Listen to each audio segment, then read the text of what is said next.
பங்காலான் சேப்பா பொது நடவடிக்கை படையின் அதிகாரிகள் ஞாயிற்றுக்கிழமை சிரோங்கா சோதனை சாவடி வழியாக 4 சட்டவிரோத குடியேறிகளை காரில் ஏற்றி சென்ற பாகிஸ்தான் ஆடவனை கைது செய்ததை தொடர்ந்து ஆள்கடத்தல் நடவடிக்கைகளை முறியடிப்பதில் வெற்றி பெற்றனர்.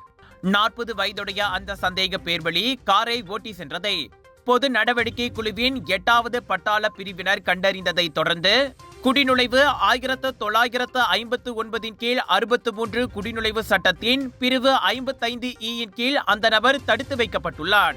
அதே நேரத்தில் கைது செய்யப்பட்ட சட்டவிரோத குடியேறிகளும் 1959 கீழ் 63 குடிநுழைவு சட்டத்தின் பிரிவு 61C கீழ் தடுத்து வைக்கப்பட்டுள்ளனர். சந்தேக நபர் மேல் நடவடிக்கைக்காக பசிர்மாஸ் மாவட்ட போலீஸ் தலைமையகத்திற்கு அழைத்துச் செல்லப்பட்டதாக பொது நடவடிக்கை படையின் தென்கிழக்கு பிரிவின் கமாண்டர் டத்தோ நிக் ரோஸ் அஸ்ஹான் நிக் அப்துல் ஹமீத் தெரிவித்தார்.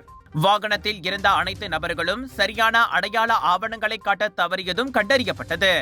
சட்டவிரோத குடியேறிகளுக்கு போக்குவரத்து சேவைகளை வழங்கியதற்காக அந்த வாகன ஓட்டுநர் கைது செய்யப்பட்டார்.